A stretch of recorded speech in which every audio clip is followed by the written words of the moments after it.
में लग गई। उसने सबसे पहले उस पुराने टूटे हुए उइजा बोर्ड को जोड़ा और अपने छोटे भाई को घर की सारी दीवारों पर एक पवित्र निशान बनाने के लिए भी कहा। लेकिन वो निशान बनाते वक्त उस किताब के पन्ने पलटकर कुछ और निशान देखने लगता है और उनमें से एक ऐसा निशान बना देता है जो काली शक्तियों को अपनी ओर आकर्षित करता है। इसके बाद वेरोनिका ने उस रस्म को करना शुरू किया और उस आत्मा को अलविदा बोलकर यहाँ से चले जाने के लिए कहा। इसके साथ ही उस किताब में लिखा हुआ था कि उस आत्मा को पूरी तरह से अलविदा कहने के लिए उन्हें एक मंत्र बोलना होगा या फिर एक प्यारा सा गाना गाना होगा, पर उस किताब में ऐसा कोई भी मंत्र नहीं लिखा था। इसलिए वो तीनों मिलकर एक गाना गाने लगती हैं। पर तभी अचानक उनके रूम का दरवाजा खुला और उनके पास रखी कैंडल्स भी अपने आप ही बुझ गई और ये देखकर डर के मारे उन तीनों ने ग्लास पर से अपना हाथ हटा लिया, जिसके बाद वो ग्लास रोल करता हुआ रूम से बाहर चला गया। तब वेरोनिका उस ग्लास का पीछा करते हुए एक रूम में आई और गद्दे के नीचे बने हुए काले निशान को करीब से देखने लगी। पर तभी अचानक उस गद्दे से एक काला साया बाहर आया जिसने वेरोनिका का हाथ पकड़ लिया और वेरोनिका बड़ी ही मुश्किल से उससे अपना हाथ छुड़वाकर भागी। पर तभी उनके घर की सारी लाइट्स टूटने लगी और वेरोनिका ने जल्दी से मदद के लिए पुलिस को फोन कर दिया।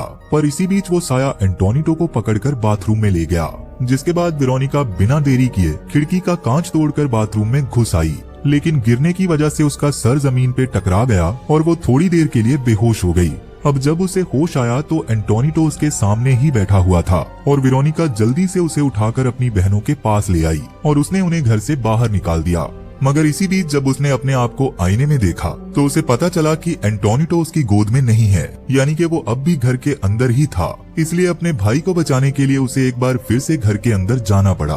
दूसरी ओर वेरोनिका की माँ अपने एरिया में पुलिस को देखकर बहुत ज्यादा डर गई और अपने बच्चों को देखने के लिए घर की ओर भागने लगी, जहाँ वो देखती हैं कि उनकी दोनों बेटियां घर के बाहर खड़ी बहुत ज्यादा रो रही थी और वेरोनिका और एंटोनिटो घर के अंदर किसी मुसीबत में फंसे हुए थे। इधर वेरोनिका जब एंटोनिटो को लेने घर के अंदर आई तो उसके घर में लगी सभी तस्वीरें और सामान अपने आप ही गिरना शुरू हो गया और जब वो बाथरूम में आई तो उसने देखा कि एंटोनिटो अब भी बाथरूम में ही था और वो साया उसकी ओर बढ़ रहा था। तब एंटोनिटो को बचाने के लिए वेरोनिका आगे बढ़ती है, लेकिन वो साया वेरोनिका को जोर से थप्पड़ मारता है जिससे उसका सर दीवार पर लगे शीशे से टकरा जाता है और वो शीशा टूट जाता है। इसी बीच वेरोनिका ने